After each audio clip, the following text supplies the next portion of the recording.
My grandmother was one of the two women who raised me. My father was killed in a violent crime when I was still very young. And my grandmother and my mother raised me in a household together. And my grandmother, traditional, like strong Catholic Mexican woman. Okay. And my mother grew up under that strong Catholicism and just didn't like it. So when my mother had me, she raised me anti-religion. Religion is the opium for the masses. Religion is flawed. Religion is failed. Religion is man. You know, you don't need religion. So from my youngest years all the way through till I went to the Air Force Academy at 18 years old, I was vehemently anti-religion, right? If you were Christian, if you were Catholic, if you were Mormon, if you were Jewish, I didn't care. You were clearly ignorant and you are clearly stupid because you believe that there's a God, because that's the world that I was raised in. Well, then I go to the Air Force Academy, and my neighbor, the other cadet who lives in the door next to me, is a guy named Meredith Jessup. Folks, if you're listening right now, if you find Meredith Jessup, Meredith with an E at the end of Meredith, he's in St. Louis right now. He was from Baltimore. Just send him a love. Send him a message. Tell him, thank God that he took the time to pour his blessings into me.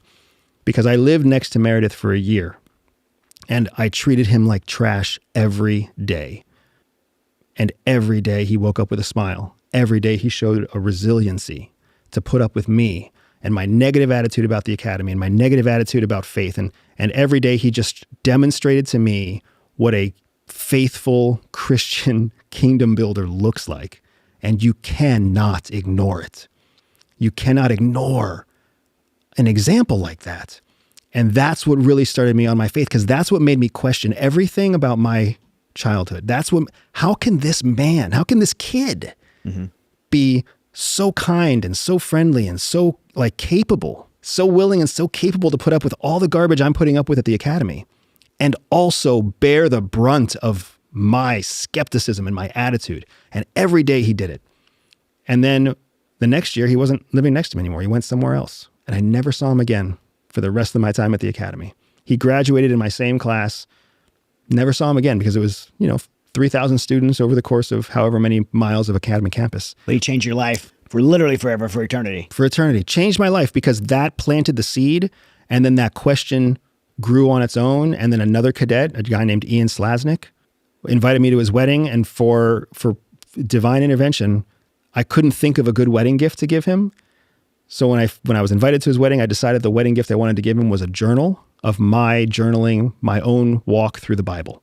So then I read the Bible every day for about 9 months, and I would journal my thoughts about what I had just read, from Old Testament all the way through the New Testament, all the way to the book of Revelations, cover to cover. And I would journal it for him in this separate journal. And then for his wedding, I took the journal to him, and I was like, Ian, I was saved. I was saved in Isaiah when I was reading the Bible on my own, in my bed, in my room. And I took that journal to him, and I was like, Ian, this is my gift to you. Thank you for the example that you gave me, for the persistence and the resilience, and never straying from being my friend, even when I was not a man of faith and I was the opposite of it. And he took it, he looked at it, he opened it, he saw what it was, and it was like a hot potato. He threw that right back in my arms, and he was like, I'm touched. You don't ever let this go. This is something that needs to be with you forever.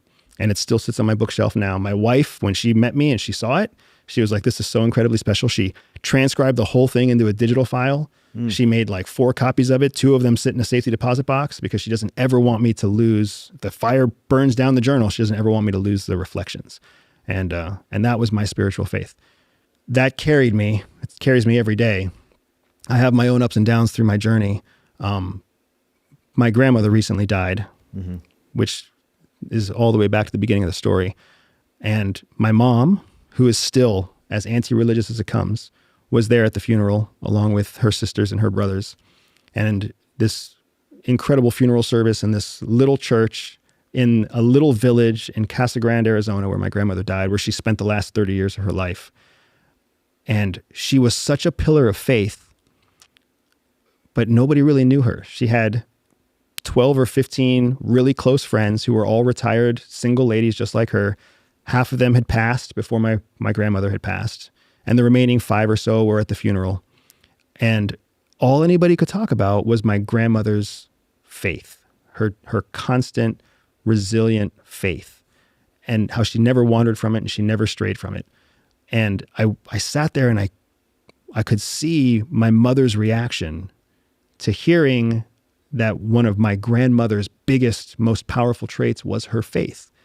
And it was such a strange juxtaposition, almost like seeing, a black spot on a color of screen. And I don't know how she must have felt being there, but for me, it was this incredible experience of recognizing the impact that my grandmother had through just one thing. Just one thing. Not her career, not her family, not opening a restaurant or running, just being a woman of such intense faith that people were attracted to her, people were bonded to her, and that's what people remember about her. And it struck me because I realized, like, I have a chance to do all the things I'm doing now and also be a pillar of faith.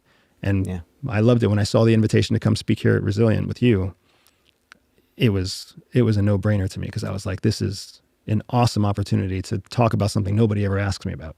Yeah. What's that impact been like on your family? It's an incredible impact, because I am not raising my children with any standard religion. I am encouraging them to explore. I'm encouraging them to ask questions. I'm encouraging them to make their own decision. Because in my journey through the Bible, it was so personal because it was my own decision. And my wife is Buddhist. My wife was raised as a child in a Buddhist household by a very strict Buddhist mother who proselytized the Buddhism to everybody. Sure. So when I met my wife, she was strictly Buddhist.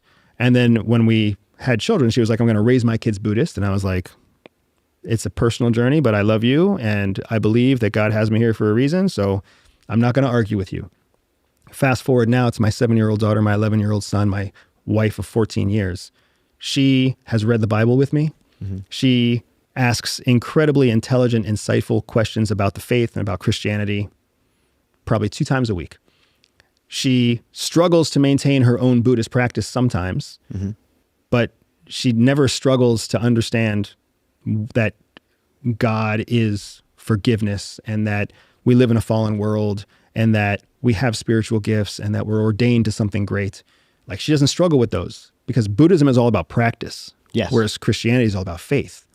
And then my children get to see both of us, and they get to see mom's questions to me about God, and they get to ask me questions about God. And they also get to see their mom chant Buddhist practice. And the kids, honestly, they engage in both on their own initiative. And to me, it's a beautiful thing, because they're developing their own opinion, and God's ways are not our ways. So I trust that he will do what he will do. What he does, what he does. Man, that's incredibly personal, so I really appreciate you sharing that. I appreciate the question, man. It's like I said, this is Everyday Spy first made mainstream headlines because of my faith. The first time we were ever mentioned was because a Tampa Bay Times author, a Tampa Bay Times journalist, when we lived in Florida, found out from our church that we were 2 former spies that drove a minivan to church and volunteered on the weekends. So the headline on the Tampa Bay Times article still says to this day, "Former undercover spies drive van and volunteer at church." So that's our awesome. Whole company's success started with our faith. So I'm very excited to see how we can grow more with our faith. That's awesome. Well, to take it all full circle, I believe God created you, and he created you with some incredible gifts and talents that you clearly have. You're a brilliant communicator, by the way. Just not just being here today, just when I've seen you, brilliant communicator, and you're embracing those gifts and talents for the cause of others and helping other people. And I think that's admirable, and it's an honor to get to know you and do the show with you. So man, I know we were talking kind of offline before, and about doing some stuff together to maybe help some military folks with Everyday Spy to get some, invest back in the communities that we came from. Amen, so man. I'm looking forward to doing some work with you. Thank you so much. Thank you for having me, and yes, thanks for an awesome conversation. Yeah.